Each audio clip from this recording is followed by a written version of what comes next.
Le vrai danger, ce n'est pas l'être abandonné, c'est de s'abandonner pour que l'autre reste. Elle m'a dit, personne ne me parlait, personne ne me jugeait. Et pourtant, je venais de murmurer à voix haute dans une pièce vide, « Pardon ». Je l'ai dit comme on respire, comme un réflexe. Et c'est là que j'ai eu peur, pas de lui, de moi. Parce que si tu t'excuses quand il n'y a personne, c'est que tu portes quelqu'un en toi, une présence qui ne te quitte plus, une règle, une surveillance. Une seconde peau. Je ne l'ai pas mise le jour où je l'ai rencontrée. Personne n'enfile sa disparition d'un seul geste. Je l'ai cousue, point par point, avec des petites scènes sans importance, celles qu'on oublie sur le moment, mais qui finissent par te changer.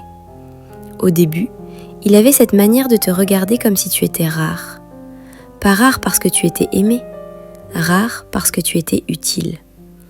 Il te donnait ce rôle sans le dire. Toi, tu comprends. Et toi, tu te redresses parce que ça ressemble à une couronne.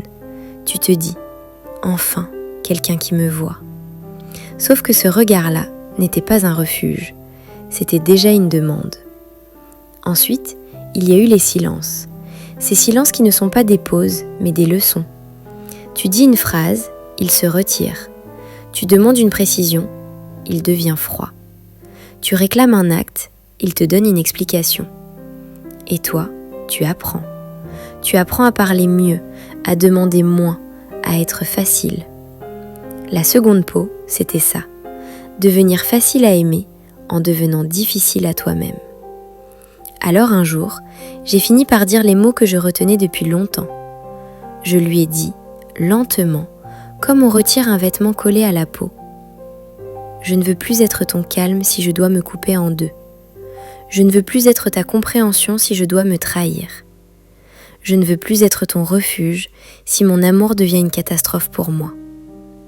Et j'ai ajouté, sans menace, juste avec une vérité. Je retire ma seconde peau. Et si tu ne peux pas aimer ce qui reste, c'est que tu n'aimais pas moi. Tu aimais ce que je faisais pour toi. Les premiers jours, j'avais l'impression d'être nue. Parce que la seconde peau, même quand elle t'étouffe, te donne une illusion de sécurité. Elle te murmure que si tu te tais, on te garde. Et quand j'ai compris ça, j'ai cessé de négocier mon souffle. Je n'ai pas perdu un amour, j'ai récupéré une vie.